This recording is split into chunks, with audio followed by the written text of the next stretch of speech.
Hello, Bacho. Let's read the question. The question says leaves are changed into spines in xerophytic structures called. First option is phyllodes, second option is stolon, third option is phyloclade, fourth option is all of these. इस question के लिए की concept है xerophytic plants. xerophytic plants जो होते हैं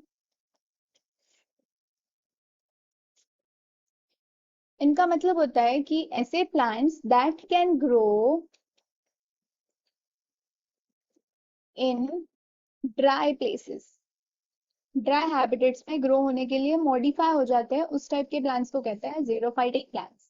और इनके अंदर जो लीव्स होते हैं that turn into spine.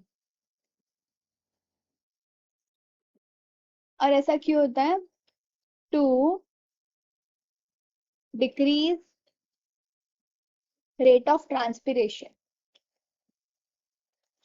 Water loss कम हो लीव्स में से, क्योंकि ड्राई हैबिटेट है तो वाटर अवेलेबिलिटी वैसे ही कम है, और अगर ट्रांसपिरेशन से वाटर लॉस भी कम, वाटर लॉस भी ज्यादा हो तो फिर तो इन प्लांट्स को वाटर की कमी हो जाएगी और वो फोटोसिंथेसिस परफॉर्म नहीं कर पाएंगे. इसलिए लीव्स जो है वो स्पाइन में टर्न हो जाती है to decrease the rate of transpiration, water loss को डिक्रीज करने के लिए.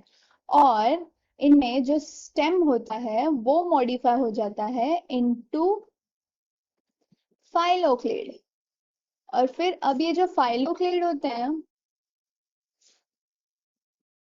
वो फ्लैट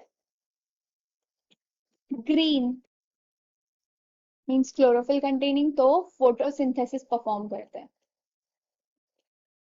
अब इनके जो लीव्स है वो तो ऑलरेडी स्पाइन में कन्वर्ट हो चुके हैं, तो फिर फोटोसिंथेसिस कैसे होगा? इसलिए स्टेम जो होते हैं वो ही इनके फाइलोक्लेड बन जाते हैं और फोटोसिंथेसिस परफॉर्म करते हैं.